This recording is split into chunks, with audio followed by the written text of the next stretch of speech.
Chapter 23. No one whose testicles are crushed or whose male organ is cut off shall enter the assembly of the Lord. No one born of a forbidden union may enter the assembly of the Lord. Even to the 10th generation, none of his descendants may enter the assembly of the Lord. No Ammonite or Moabite may enter the assembly of the Lord. Even to the 10th generation, none of them may enter the assembly of the Lord forever, because they did not meet you with bread and with water on the way when you came out of Egypt, and because they hired against you Balaam the son of Beor, from Pethor of Mesopotamia, to curse you. But the Lord your God would not listen to Balaam. Instead, the Lord your God turned the curse into a blessing for you, because the Lord your God loved you. You shall not seek their peace or their prosperity all your days forever. You shall not abhor an Edomite, for he is your brother. You shall not abhor an Egyptian, because you are a sojourner in his land. Children born to them in the 3rd generation may enter the assembly of the Lord. When you are encamped against your enemies, then you shall keep yourself from every evil thing.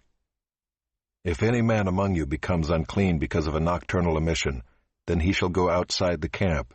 He shall not come inside the camp, but when evening comes, he shall bathe himself in water, and as the sun sets, he may come inside the camp.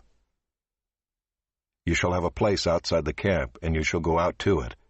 And you shall have a trowel with your tools, and when you sit down outside, you shall dig a hole with it, and turn back and cover up your excrement. Because the Lord your God walks in the midst of your camp, to deliver you and to give up your enemies before you, therefore your camp must be holy, so that he may not see anything indecent among you and turn away from you. You shall not give up to his master a slave who has escaped from his master to you. He shall dwell with you in your midst, in the place that he shall choose within one of your towns, wherever it suits him. You shall not wrong him. None of the daughters of Israel shall be a cult prostitute, and none of the sons of Israel shall be a cult prostitute. You shall not bring the fee of a prostitute or the wages of a dog into the house of the Lord your God in payment for any vow, for both of these are an abomination to the Lord your God. You shall not charge interest on loans to your brother, interest on money, interest on food, interest on anything that is lent for interest. You may charge a foreigner interest, but you may not charge your brother interest, that the Lord your God may bless you in all that you undertake in the land that you are entering to take possession of it.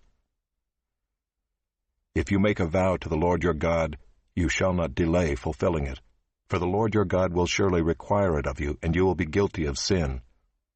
But if you refrain from vowing, you will not be guilty of sin. You shall be careful to do what has passed your lips, for you have voluntarily vowed to the Lord your God what you have promised with your mouth. If you go into your neighbor's vineyard, you may eat your fill of grapes, as many as you wish, but you shall not put any in your bag. If you go into your neighbor's standing grain, you may pluck the ears with your hand, but you shall not put a sickle to your neighbor's standing grain.